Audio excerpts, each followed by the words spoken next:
So, first few slides for the students.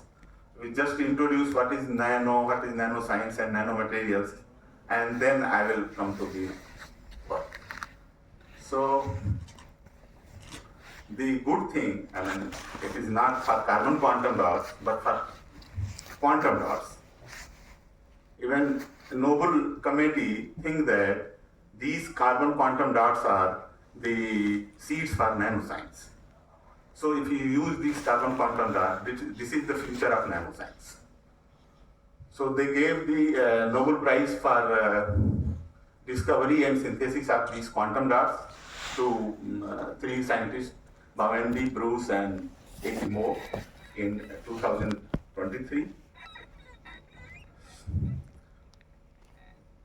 These, the nanoscience is, we don't know the nanoscience, but the nanoscience use is there from the very beginning. People are used these nanomaterials and nano things for, even for pottery, for in sword, in Arabic people use this for shining of the sword and all these things. So I'm not going into detail too much here. So what is nano? So actually nano is you can say anything which is in 10 to the power minus 9 range, you can say it's nano. So how you visualize what is nano? So nano is basically 1 billion nanometer you have, then it will be 1 meter. And the best example is your fingernail grow at a rate of 1 nanometer per second. So that way you can visualize what is nano actually.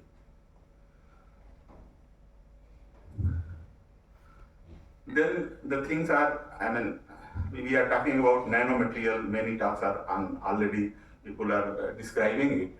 So I am just saying that in general people are saying anything which is, if any one of dimension of the material is in the nano, in the range between 1 to 100, you can say it's a nanomaterial.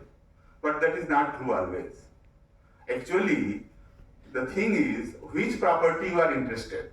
If you are interested in optical property of metal nanoparticles, then even below 20 nanometers, sometimes in 10 nanometers, you say it's a nanomaterial.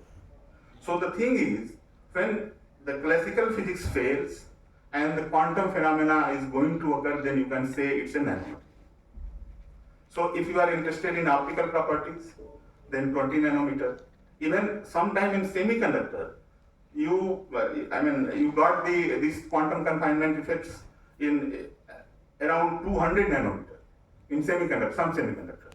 But in metals, normally it is at around 5 nanometer, 10 nanometer. If you are interested in mechanical properties of metal nanoparticles, then it is around 5 nanometer. Hall patch effect and inverse Hall patch effect. When you miniaturize the thing, then the mechanical strength once increases and then decreases. So that type of things happen at nanoscience. So if you are in the nano range, the thing is that gold is not gold, copper is not copper, and aluminum is not aluminum. Gold is not always yellowish. It is orange, brown, or any other color. And the phenomena of so what things are make these nanoparticles interesting. One is the surface to volume, as I said already. So the surface to volume ratio is important, and the size is important. When you go to the at that size, sometimes structures play a vital role. Sometimes functional group play the vital role to describe it. So basically, there are 4 types of materials. One you can say it's a bulk material. So one is bulk material, the normal material, but the other is bulk nanomaterial. So nano is structured material. People are normally saying it nano is structured material. The building blocks are the grain size in the nano, but the material is itself a bulk type of material. And the other case, if you miniaturize one by one all these 3 dimensions, it is 2D material, and then it will convert into the 1D material. So these are the examples of all these 0-dimensional, 1-dimensional, 2-dimensional, and 3-dimensional nanostructures. Here, this 3-dimensional means not bulk material. It is 3-dimensional nanomaterial. Means the building block are the grain size in the nano range. So what happens when you miniaturize the material? So when you go from 3D to 2D and 2D to 1D, the density of states going to change, and the density of state vary with energy. When you are in 3D in the bulk case, it is very, sorry, how to go back. So it depends on energy. I mean, it is proportional to the square root of energy, and then it is independent of energy, then inversely proportional to the square root of energy, and so on. So this quantum confinement, you can say these electron hole pair or the exciton or something is confined in one dimension and then in two dimension, and in the case of quantum dot, it is confined in all these three dimensions.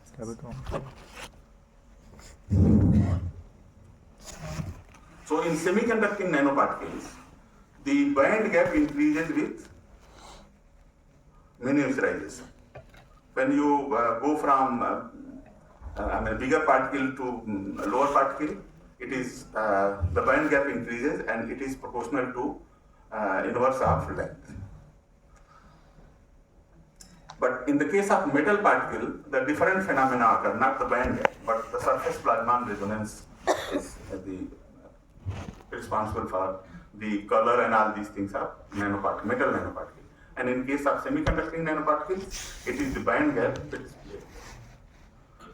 So we can make these nanoparticles by two different methods, by top down and by bottom up. You know RF waves. You can take atom and manipulate the nanoparticle or nanomaterial, nanowire and nanorod by atom, you can say, or either you can take the bulk material, like ball milling, you can take the nanoparticles and all these things.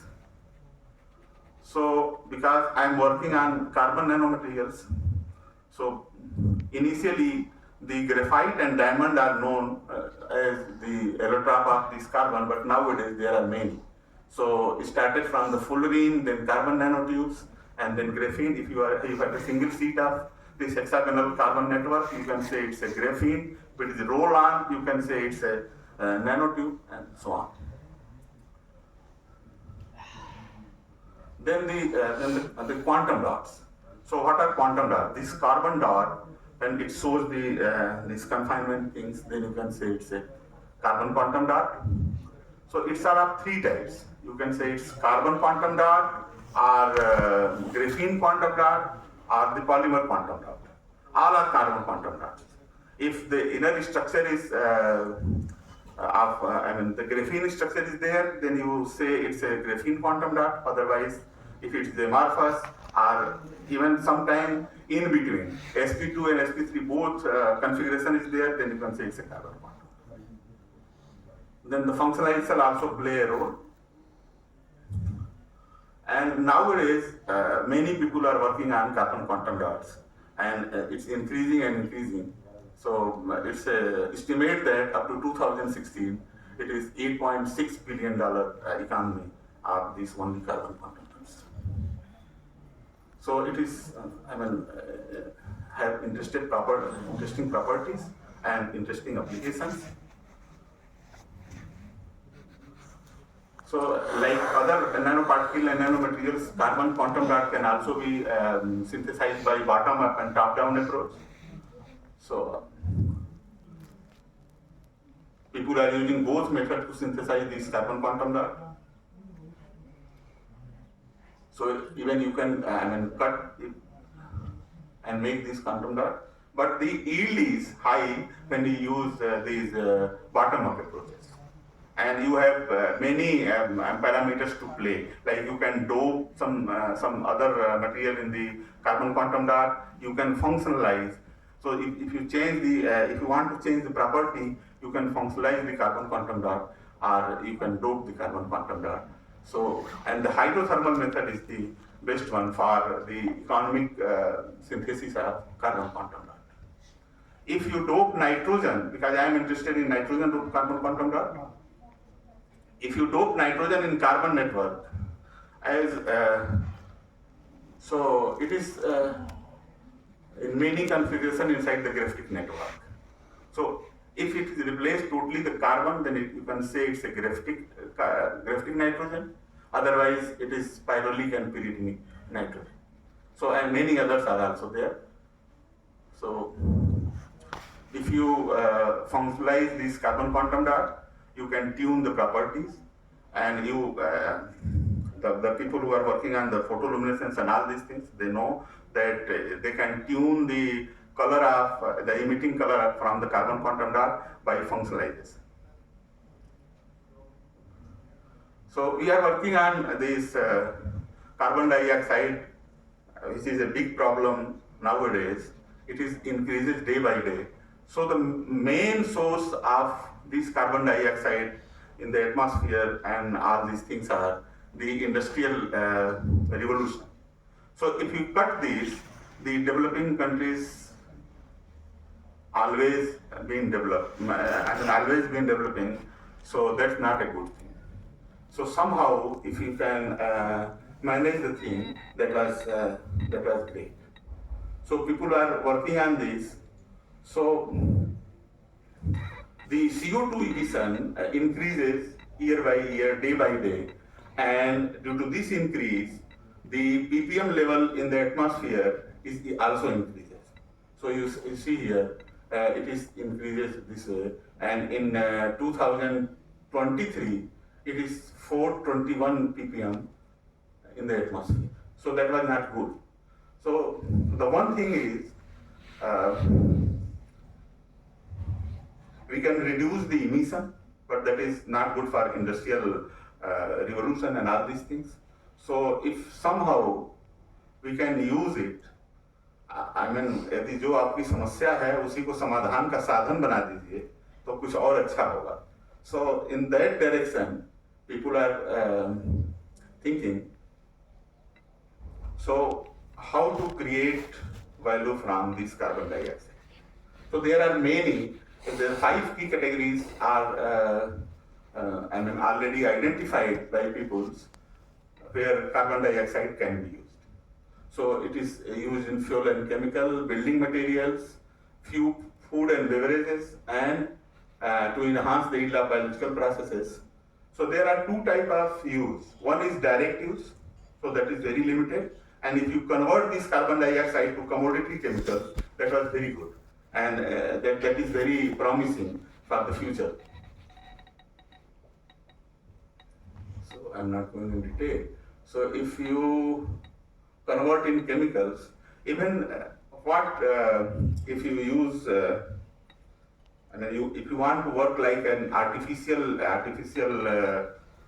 plant, what plant are doing? They take carbon dioxide and water and they produce energy for itself. So if you can do this, that was good. That was good by 2 ways. One is for mitigating the environmental issues, and the second was for the circular economy. So somehow if you, so for these, you have 2 options. One is you can capture the carbon dioxide from the atmosphere and convert it. So we are succeeded in converting the carbon dioxide, and people are also working on the capture. Right now we are working on developing the material which are, if you develop a material which can capture and at the same time convert it to the the chemicals, that was very promising. So this way we can close this carbon cycle. We take water and carbon dioxide, use it. If you convert it to the methanol or petrol or something like that, you use in the car, and then carbon dioxide. So that way you can close this carbon cycle. So that is good for environment and for economy. So this is the basic reaction. This CO2 to chemicals. But this reaction is very sluggish. So for that reaction, we need some good catalyst which can help to for better product. So initially, the metal catalysts are well known for converting these carbon dioxide to chemicals, but the issue is stability and scarcity of this material. So we introduced carbon-based catalyst first time to convert this carbon dioxide to chemicals.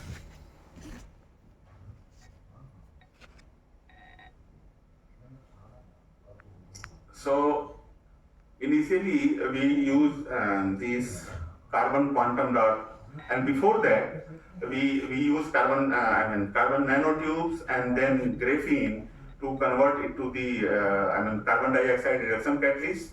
So they can convert only carbon dioxide into carbon monoxide. Then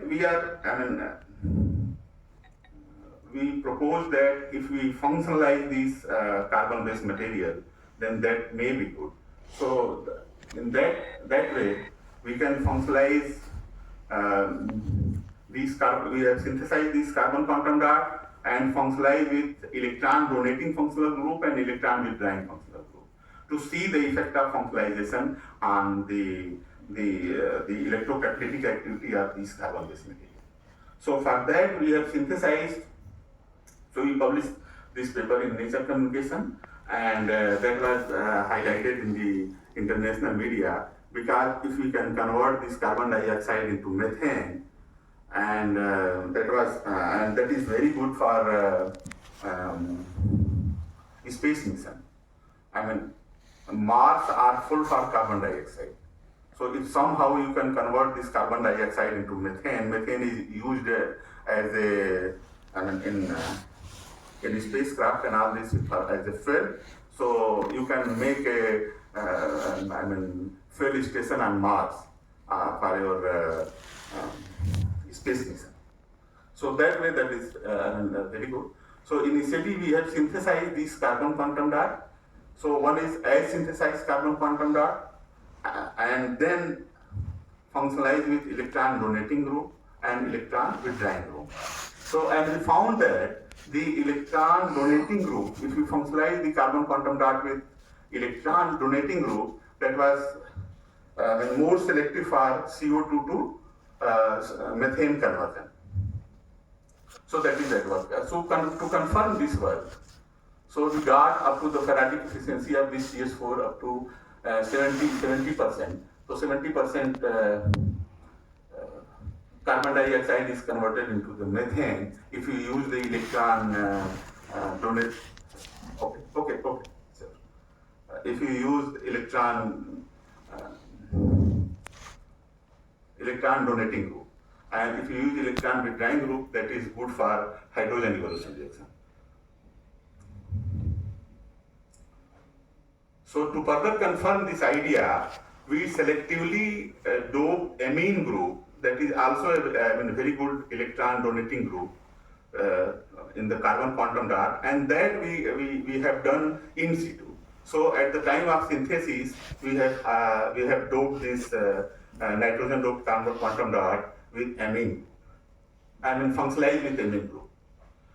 So this is the simple way of making these carbon quantum dots. We take citric acid and for nitrogen doping other nitrogen containing compound. We have tried many and we got some good result. And by simple hydrothermal method, we can get gram quantities of this carbon quantum nitrogen doped carbon quantum dot functionalized with the amine group and use it for this carbon dioxide conversion into methane. So this result shows that this confirms our idea that the electron donating group are good for carbon dioxide conversion into methane. But at the same time, these carbon quantum dots are not crystalline. It is amorphous quantum dot. So the next question is either the amine functionalization or the structure play a role. So to see that, we have synthesized the graphene quantum dot, and then again see the result. But there is the the the graphene quantum dot and carbon quantum dot showing the same result if the functionalization are same. So we conclude that only the functionalization play the role in CO2 to methane conversion. And then at the same time, we got up to 10% of periodic efficiency of the C2 product. C2 product means methanol and ethylene. So that is also good. So we are now working on how to increase the efficiency of these C2 product. And interestingly, this amine functionalization is not worked on for this. It is the pyridinic nitrogen inside the graphic network that is good for this CO2 to ethanol or ethylene. So that way we can conclude that we are in a position to convert this carbon dioxide into methane by using this carbon quantum dot, nitrogen loop carbon quantum dot, functionalized with amine. So I have also, recently we used these carbon quantum dots as source, but due to the lack of time, I'm not going on that one. So thank you.